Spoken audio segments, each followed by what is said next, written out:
reaction to Deuteronomy chapters 7 through 9, and really also in yesterday's reading, the three previous chapters, as we're looking at Moses's kind of farewell advice to the people of Israel. And what kind of struck me, and I'd never thought about this before, is according to the scriptures, Moses is about 120 years old here. And the only people who would be older than about 40 that we know of were Joshua and Caleb, who are mentioned here as figures. Everybody else is 40 and below. So it's this huge gap in this aged leader and this sage sharing advice. And what's really struck me is in these first chapters, and I'd never really noticed it before, is Moses keeps saying, remember, remember, remember. And he's reminding them of God's goodness and also the mistakes of God's chosen people. He's saying, remember these things, remember these things. And so I was reflecting on this. And to the story so far, I think sometimes we get into scripture and we treat it almost like a little lines of teaching that we need to abide by, and we miss the story.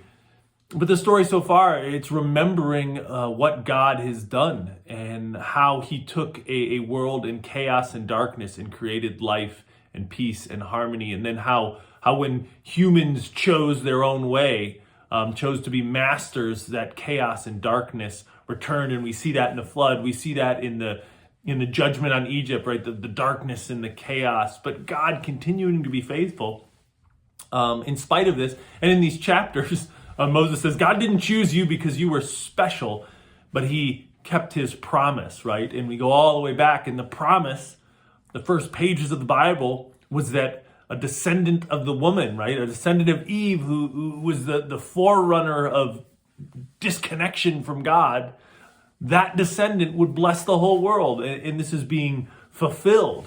And so just a powerful thing that's being reminded of here, and that we have so much to remember, and we remember the story and remember the consistency of God in the story and his actions, and the inconsistency of us as humans. Another thing that has always been striking to me in these chapters is Moses is saying, listen, God is going to deliver you and fulfill this promise, right? Not only the promise of salvation that's ultimately coming through the people of Abraham, but the promise that he made to Abraham to give his descendants this certain land, this area.